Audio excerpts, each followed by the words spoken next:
of Laikipia. Thank you very much. So let me welcome Waziri, who will then welcome the former governor and the chair of the KRA. Then from there we will give questions to members to ask. Tuendelea hivyo hivyo. Karibu nyang. Thank you. Mr. Speaker, first I want to take this opportunity to thank you very much for giving me this opportunity to address Bunge la Wananchi. Bunge la Wananchi, oi! I hope I have not breached any standing orders of this Bunge la Wananchi. I must admit that today is my first time to stand here. So many years back I used to pass through Jeevanjee Garden, but this is the first time that I'm addressing fellow Kenyans at this venue. We are here with me is the chairman of Kenya Revenue Authority, the Honorable Mbadi, who is also the immediate former governor for Laikipia County, who is also my friend. We worked with him in Azimio Economic Council. He was my chairman in Azimio Economic Council, where we were 4 of us. So we are people who have worked previously. So I know this is lunchtime and you have sacrificed to be here to engage in this discussion. And I want to straight away take this opportunity to take about not more than 10 minutes, Mr. Speaker, if you allow me, to give synopsis and general overview why we are here. And then I will also invite my colleague, whom I'm sure will take slightly less than the time I will take. Then after that, we'll open it up for questions. Why I say that, actually we came to listen more than to talk. And I want to start away by saying that the positions that we hold are delegated positions. We are here courtesy of the people of Kenya. We have been given delegated authority. If it were possible, all Kenyans would be at the National Treasury signing documents and approving budgets or preparing budgets.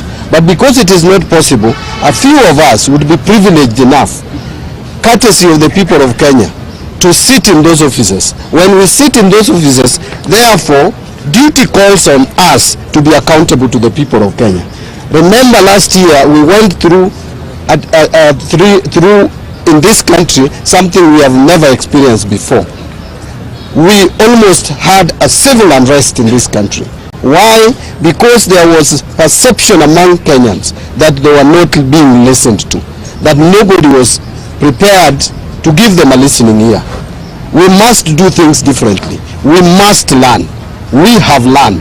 I have learned as the Cabinet Secretary in charge of National Treasury. That is why I have come here to engage with you early enough when the budgeting process is still at its very early stages, so that I can also hear from you a few things. Number one is what the Kenyans consider as priority in their lives. That is very important for us to inform the budgeting process. Number two is what are some of the challenges, especially in terms of taxation and tax measures. When you talk to Kenyans now, what is in the lips of everybody is that we are being overtaxed, and that the resources that we give the government, we don't see the value, that services are not being rendered. I want to engage you today to listen and hear from you. Apart from the challenges, apart from the problems, what do you believe would be the solutions to some of the challenges that we face as a country? Let me just take 2 or 3 minutes to break down a few things. When this government took over in 2022, there were a lot of challenges.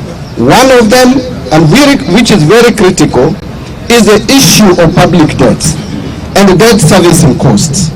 This government took over at a time when budget deficits, as per the budget estimates of 2022-23, was 925 billion shillings, which is almost $1 trillion. Imagine an economy like Kenya borrowing a quarter of its budget every year to finance its activities.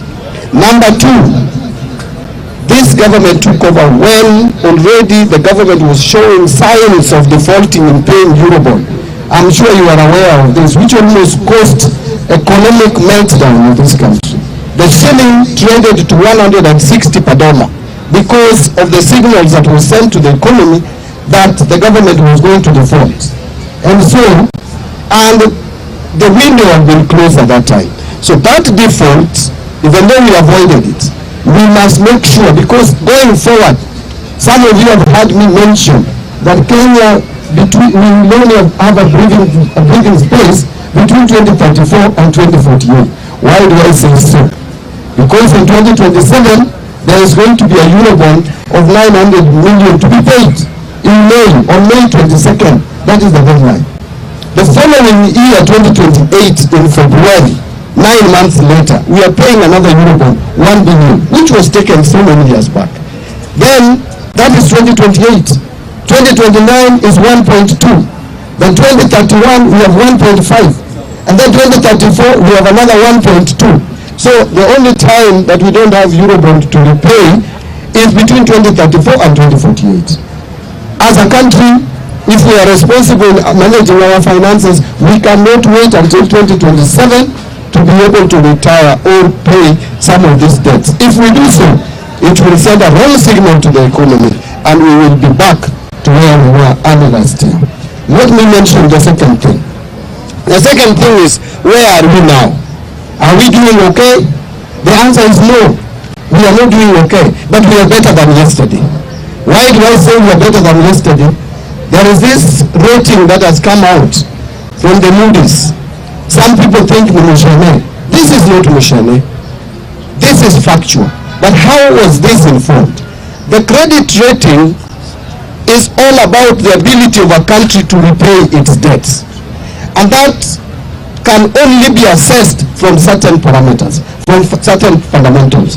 The key fundamental is inflation rate. Our inflation rate has shown signs of coming down. It was 9.6 in October 2022. The prices were increasing. That is what we call inflation. The prices were increasing at the rate of 9.6%. That has come down now to 3.3%. That has given a good indicator to the market. The second one, and I want to move very quickly. The second one is, how does government borrow? What is the rate of interest? Remember, just a few months ago when I took over office, we were borrowing at 15.6%. The government was borrowing through treasury bills, the 91-day treasury bill. We were paying 15.6%. Today, as we speak, that has come down to 9.5%, below 10%, single digit for the first time. That has given good indicators that we can be able to borrow money cheaply to retire expensive loans. Because what we are doing with the domestic borrowing is we are borrowing to repay what we had. So if you are borrowing cheaply to repay an expensive loan, that is the only way you can get out of debt trap.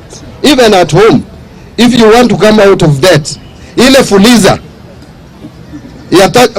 tuanze na Shylock kabla tujaenda fuliza. If you have a Shylock of 30%, you go for fuliza, isn't it?